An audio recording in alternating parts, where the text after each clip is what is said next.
Vous avez suivi justement la sortie du M23 le week-end dernier, qui dit donc se retirer de Walikale Centre, cette localité stratégique prise, on le rappelle, 3 jours avant la sortie justement du M23. Derrière, il y a la position de Kigali qui salue justement ce retrait, Kinshasa qui ordonne à ses troupes de s'abstenir d'engager des combats sur le terrain contre des troupes qualifiées d'hostiles. Dans le même temps, nous avons la sortie du Qatar qui salue justement les positions avisées à la fois de Kinshasa, c'est-à-dire celle du président Félix Tshisekedi, mais également de Kigali, celle du président Paul Kagame. Peut-on parler d'un pas majeur vers la résolution de ce conflit? Claude? Merci. Moi, je ne parle pas de résolution ou de conflit, non. Moi, je parle comment j'appelle ça? C'est une sorte de manipulation d'opinion et manipulation de l'opinion nationale qu'internationale. Parce qu'en réalité, il n'y a pas de contre-attaque, il n'y a pas l'armée, il n'y a pas quoi. Donc, Kigali, Paul Kagame joue pompier et pyromane. La même chose avec le Félix que je considère maintenant en passé. Je ne considère pas Félix comme présent. Je ne peux pas parler beaucoup de Félix parce qu'il n'a rien fait. C'est un pantin. Il n'a accompli rien. Tandis que lui aussi, il est derrière Paul Kagame. Il joue le pompier. Il est le pompier et le pyromane, y compris la communauté soit dite internationale. En réalité, les problèmes du Congo, ça se trouve maintenant aux mains des Congolais de régler ce problème-là. Et moi, quand le porte-parole de l'armée que vous venez de mettre là, il dit sous pas, pour moi, ce n'est pas chose nouvelle. Le monsieur là, il commence à parler, ça fait trop longtemps depuis que le Minembwe est tombé sous. Je ne sais pas si beaucoup de gens se souviennent de Minembwe. Le Minembwe, c'est le premier territoire que les Rwandais avaient occupé. Mais le monsieur là, il a toujours dit, nous sommes observés toujours de ceci les faits. Il a même un général qu'on a tué là-bas.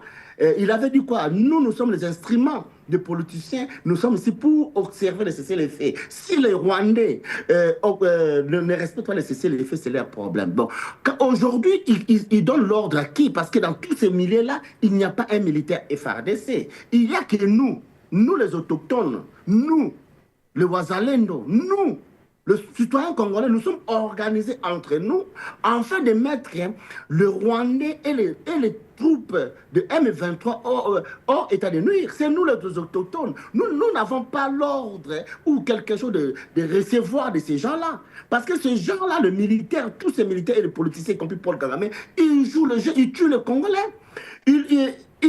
Leur vie, c'est dans le sang des Congolais, dans le vie des Congolais. Donc personne, y compris tous ces gens-là, n'ont pas besoin de voir les Congolais vivre en paix.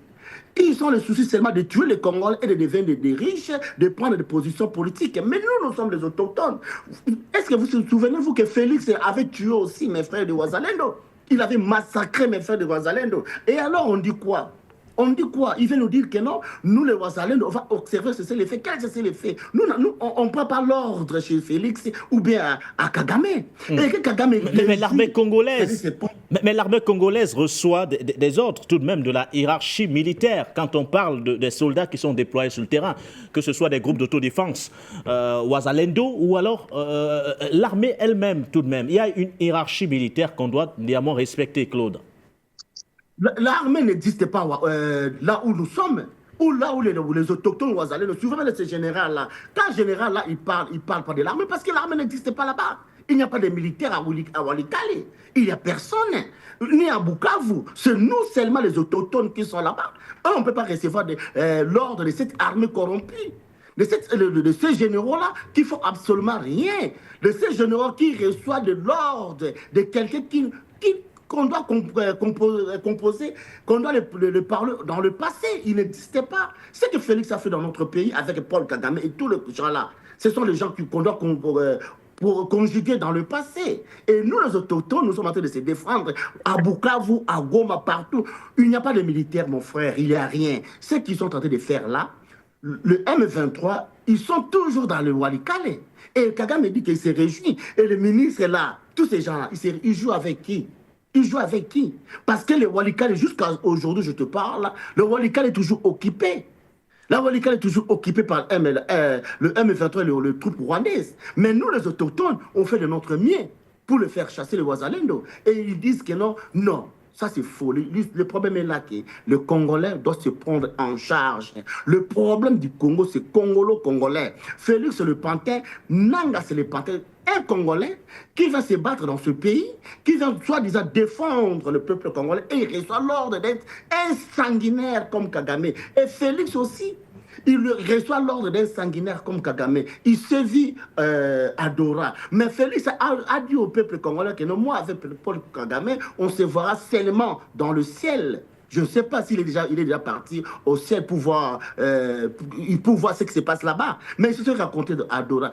Mon frère, si tu écoutes notre langue, ce que Félix a dit au peuple congolais, ce que Félix a dit à propos de Paul Kagame, mais je ne crois pas que voir même Félix se saluer avec Paul Kagame, mais c'est très honteux aujourd'hui. Paul Kagame, c'est son frère. Il nous a dit depuis longtemps. Paul Kagame, c'est son frère. C'est un partenaire nécessaire et sincère et fiable. Alors, Nanga, le patron de Nanga, c'est peut le comprendre. On ne peut pas aller dans les mathématiques. Le patron de Nanga, c'est Paul Kagame. Le patron de Félix, c'est Paul Kagame. Et Nanga et Félix sont en train de tuer le peuple congolais. Mais nous, les autochtones, nous disons ceci. Il y a un moyen, il y a une troisième voie que nous pouvons faire, c'est-à-dire le soulèvement populaire à travers peut-être Martin Fayoulou, qui va s'adresser le 30 mars ici avec la diaspora, la jeunesse diaspora congolaise. Donc, il est le seul politicien qui peut réunir, parce que tous les politiciens congolais, tous les politiciens congolais, ils ont des sangs de Congolais. Ils ont tué des Congolais. Donc, il faut tuer des Congolais pour devenir riches. Il faut voler l'argent des Congolais pour devenir politicien. Alors, celui qui n'a pas tué, on ne peut pas les soutenir. On ne peut pas les soutenir parce qu'on dit qu'il n'a pas, il doit avoir les sangs des Congolais. Est-ce qu'on va diriger quoi? Jean-Pierre Mbemba a tué les Congolais. Félix est en train de tuer. Nanga, il est en train de tuer les Congolais. Tous ces gens, la liste est longue que je ne peux pas citer. Les Moïse Nyarugabo, tous ces gens-là, ils ont tué les Congolais, mon frère. Il y a quoi? C'est pour cette raison, nous, les autochtones, nous, les Ouazalendo, on ne reçoit pas l'ordre de Paul Kagame, ni à Nanga, non plus à Félix. On se défend de notre aimé. Parce que Félix aussi, il nous a assassinés, nous, les autochtones. C'est pour cette raison, moi je ne crois pas à tous ces dialogues, parce que tous ces gens-là, ce sont des pompiers pyromanes. Ce sont des pompiers pyromanes. Donc ils mettent le feu, après ils sortent que non, on a laissé le feu. Non, on veut que la guerre s'arrête une fois pour toutes dans notre pays. C'est-à-dire, nous, le peuple congolais, nous devons s'en prendre en charge et chasser tous les voleurs, tous les assassins. Le Congo est dirigé maintenant où je vous parle par les assassins des Congolais, par les assassins, par les voleurs des Congolais. Et comment on peut gérer un pays comme ça? Avec des assassins, avec des criminels économiques. Comment on peut vivre dans ce monde comme ça et être sûr qu'il y aura cessé les faits? Alors, Claude, après avoir nous tué, Claude, vous doutez. Pourquoi tu es venu tuer? Pour vous résumer, vous doutez aujourd'hui de la sincérité des principaux belligérants quand on vous écoute. Pour vous, il est hors de question de parler d'un éventuel cessez-le-feu en dépit justement du retrait annoncé du M23 de Walikale, même si ce retrait n'est toujours pas effectif, en dépit des positions convergentes de Kinshasa et de Kigali et même de Doha dans ce dossier. Mon frère, je te dis la vérité, je n'ai pas confiance à tous ces gens-là. Expliquez-moi, pourquoi Nanga est venu tuer les Congolais? Pourquoi? Pour avoir ces cessez-le-feu-là? Donc tuer les Congolais après les cessez-le-feu. Et les gens qui sont morts, les gens qui sont tués, qui va rembourser ces personnes-là dans leur famille? Les gens ont perdu la vie, ont perdu tout. Ils vont faire cela. Et non, moi je ne crois pas et je n'aime pas ces gens-là. Ils sont tous dans le même bateau. Ils sont tous là pour le sang des Congolais. Ils vivent sur ça. Ils vivent sur ça. Et c'est ça que moi, tout ce qui sort dans leur bouche, ce sont du sang des Congolais que je vois. Tous ceux qui sortent dans les bouches, je vois que ce sont des menteurs, les gens qui ne respectent pas la vie humaine. Ils ont seulement souci de rester au pouvoir, pour rester au pouvoir, tuer les Congolais. Pour tuer les Congolais. Et aujourd'hui, c'est les faits. À quoi ça, c'est les faits? Ou alors, continuer à nous tuer, aller vers Kinshasa, tuer tout le monde, et en fait, tu vas prendre le pouvoir. À quoi ça, c'est les faits à ce moment ici? À ce moment-ci, pourquoi faire cesser les faits? Comme vous avez tué déjà les Congolais, il faut continuer à tuer les Congolais pour devenir président ou pour diriger les animaux ou les cadavres. Donc moi, dans tout ce qu'ils sont en train de dire là, ils se moquent de nous. Il se moque de nous, des Congolais. Il se moque de nous. Je ne peux pas accepter qu'aujourd'hui, Félix s'assoie avec Paul Kagame pour parler du problème du Congo. Et sur longtemps qu'il y a un mécanisme au Congo, qui est donc la cohésion nationale des Congolais. Ils ne veulent pas attendre dans ses yeux.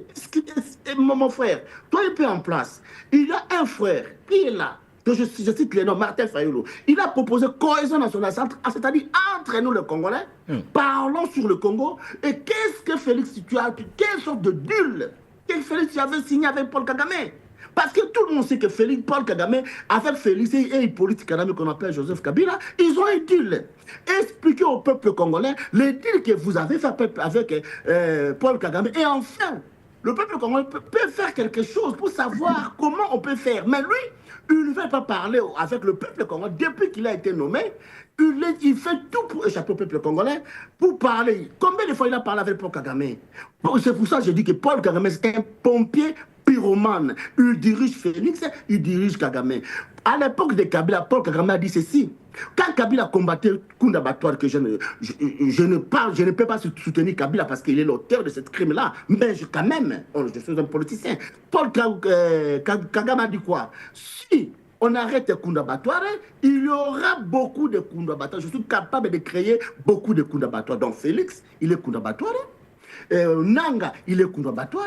Et tous ces gens sont des Kunda Batouar, de machines à tuer le peuple congolais. Et aujourd'hui, le même peuple Kagame vient nous dire que non, il faut cesser les faits. J'accepte l'histoire des Nanga, de cesser les faits, de se retirer. Mais pourquoi d'abord vous êtes venus tuer les Congolais et pour vous retirer? Et donc, Paul Kagame, quand il disait cela, quand il a envoyé Nanga pour tuer les Congolais, il n'était pas en contact avec Félix. Il ne parlait pas avec Félix. Comment ils se sont vus à Dora? Comment tout cela? Il faut essayer de raisonner. C'est nous, le peuple congolais. Nous, on n'a pas l'armée. C'est nous, le peuple. On n'a pas de quelqu'un pour nous parler de notre pays. Voir même la communauté internationale, ils sont contents de voir les Congolais massacrés. Mais nous, les autochtones, on se débrouille de notre moyen. On va faire le nécessaire pour chasser tous ces gens dans notre pays. Et nous resterons debout jusqu'au dernier souffle de notre vie pour sauver ce pays. Parce qu'on n'a pas de personne pour nous soutenir. C'est pour cette raison que nous allons là et nous allons continuer à combattre Félix et tous ces gens-là. Si Félix veut parler avec le peuple congolais, qu'il parle avec Martin Fayulu qu'on appelle cohésion nationale à Kinshasa et pour les Congolais et tous les Congolais. Vous parlez beaucoup de cohésion, nationale, mais je rappelle tout de même, Claude, qu'actuellement, on a ouvert le début des consultations aujourd'hui pour la formation d'un gouvernement d'union du côté de la République démocratique du Congo. C'est une initiative des autorités actuelles du pays. C'est mon frère, tu me fais rire vraiment, je m'excuse vraiment, une consultation, parlons de consultation. Est-ce que Félix, que moi je conjugue dans le passé, il a avec mon frère, on se moque de qui? On se moque de qui? Avec ces crises-là, presque la moitié du pays entre les mains des troupes rwandaises. La moitié du pays.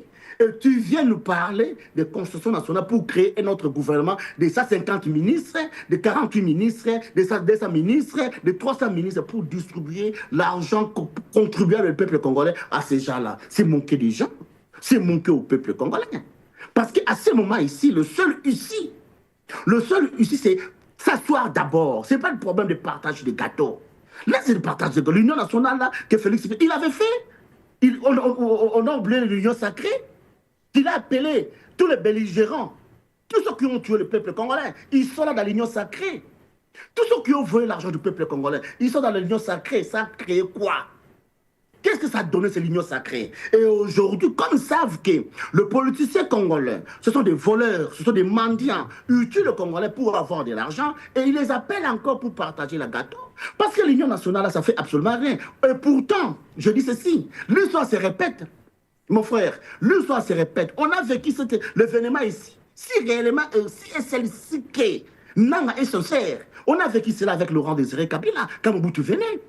Quand Kabila est arrivé au pouvoir, c'était la même histoire. Mais qu'est-ce que Mobutu a fait? Je dis beaucoup aux gens. Mobutu, il avait délogé, il avait changé les institutions, il a mis le militaire. Enfin, parce que nous sommes en guerre, on doit gérer cette rébellion avec le militaire. Mais qu'est-ce que Félix a fait? Il appelle ses copains, comme d'habitude, il amène ses frères de la tribu, venez partager la gâteau. L'Union nationale, la consultation là qu'il fait, c'est absolument rien et toujours rien, c'est l'union sacrée bis. Ça produira rien parce que le Messie n'a pas de bonnes paroles dans sa bouche. C'est un menteur, c'est un pompier pyromane. Et il appelle les Congolais, venez encore partager les gâteaux, et va continuer encore de tuer les Congolais. Mais nous, les autochtones, donc nous les Congolais, je ne suis pas Congolais des pères et des mères, je suis autochtone, donc je suis les Wazalendo. Nous allons combattre, et tous par le moyen que nous avons, pour mettre tous ces gens-là hors état de nuire. Il n'y a pas nécessaire d'effet pour nous. Il n'y a personne qui peut nous donner les ordres. On va combattre pour l'intérêt de notre pays parce que les Rwandais sont en train de combattre pas pour l'argent, pour la terre. La terre est sacrée. La terre est sacrée.